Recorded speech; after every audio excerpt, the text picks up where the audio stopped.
अखंडमंडलाकारं व्याप्तं येन चराचरं तत्पदं दर्शितं येन तस्मै श्रीगुरवे नमः।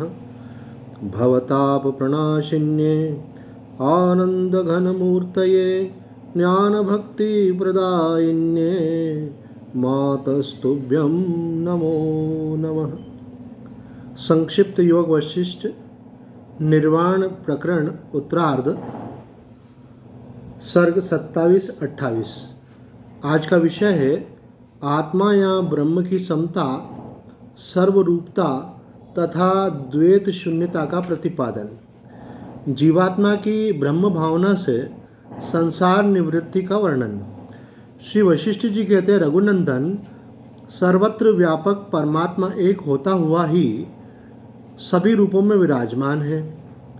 उसमें अज्ञानवश ही अनेकता की कल्पना हुई है। ज्ञान हो जाने पर तो न वह एक है और न अनेक या सर्वरूप हो, फिर उसमें नानत्व की कल्पना कैसे हो सकती है? आदि अंत से रहित सारा आकाश चित्तत्व सच्चिदानंद पर ब्रह्म परमात्मा से परिपूर्ण है। फिर शरीर की उत्पत्ति और विनाश होने पर भी उस चेतन तत्व का खंडन कैसे हो सकता है? अमावस्या के बाद जब प्रतिपदा को चंद्रमा की एक कला उदित होती है, तब समुद्र आनंद के मारे उछलने लगता है, और जब प्रलय काल की प्रचंड वायु चलती है तब वह सूख जाता है।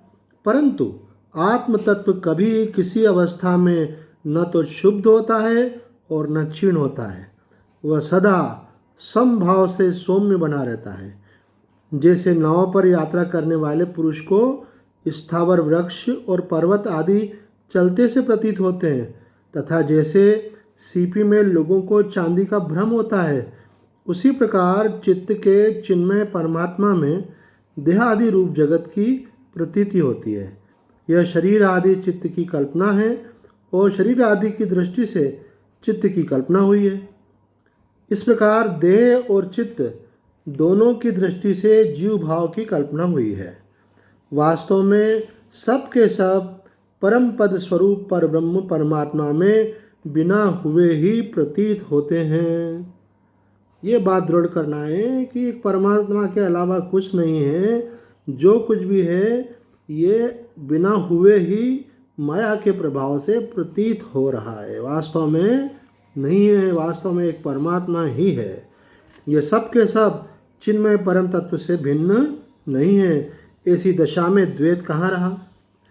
परब्रह्म परमात्मा का यथार्थ ज्ञान होने पर सब कुछ एकमात्र शांत स्वरूप ब्रह्म ही सिद्ध होता है। अतः ब्रह्म के सिवा जगत आदि दूसरा कोई पदार्थ नहीं है और न कोई भ्रांति ही है। रघुनंदन, वासना युक्त जीवात्मा की भावना से जगत संपत्ति का प्रादुर्भाव होता है और वासना शून्य जीवात्मा की ब्रह्म भावना से संसार की निवृत्ति होती है। जीवात्मा का जो वासना रहित विशुद्ध स्पंदन है, उसे स्पंदन माना ही नहीं गया है। जैसे समुद्र में भंवर आदि के द्वारा भीतर घुसती हुई तरंग स्पंदनशील होने पर भी स्पंदन शून्य हो ही मानी जाती है, किंतु जन्म की कारणभूता जो जीवात्मा की दृश्य भावना है, उसके भीतर जो वासना रस विद्यमान है वही अंकुर प्रकट करता है। अतः उसी को असंग रूप अग्नि से जलाकर भस्म कर देना चाहिए। मनुष्य कर्म करता हो या न करता हो, परंतु शुभाशुभ कार्यों में वह जो मन से डूब नहीं जाता, उसकी इस अनासक्ति को ही विद्वान पुरुषों ने असंग कहा है, अथवा वासना को उखाड़ फेंकना ही असंग कहा गया है। अहम भाव का त्याग करना ही संसार सागर से पार होने का और वासनाशय का उपाय है। इसके लिए अपने पुरुषार्थ के सिवा दूसरी कोई गति नहीं है। श्री राम, तुम तो आत्माराम और पूर्ण काम हो ही। यहाँ बतला रहे हैं कि असंग भावना से संसार का त्याग करना है। असंग भावना क्या है? तो बोल रहे हैं कि संसार में जो भी शुभ अशुभ कर्म हम कर रहे हैं उसमें डूबना नहीं है, अटैच नहीं होना है, इन्वॉल्व नहीं होना है, उसमें अनासक्ति बना करके रखना है, उसकी वासना की जड़ को उखाड़ फेंकना है। इसी का नाम असंग है, अर्थात अनासक्ति का नाम ही, निर्लिप्तता का नाम ही, साक्षी भाव का नाम ही असंगता है। सारी इच्छाओं से रहित निशंक हो, समस्त कार्य करते हुए भी केवल अपने चिन्मय स्वरूप में स्थित हो।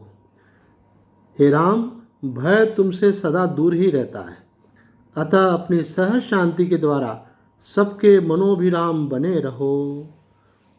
आज इतना ही। ओम पूर्णमद पूर्णमिदं पूर्णात् पूर्णमुदच्यते पूर्णस्य पूर्णमादाय पूर्णमेवावशिष्यते।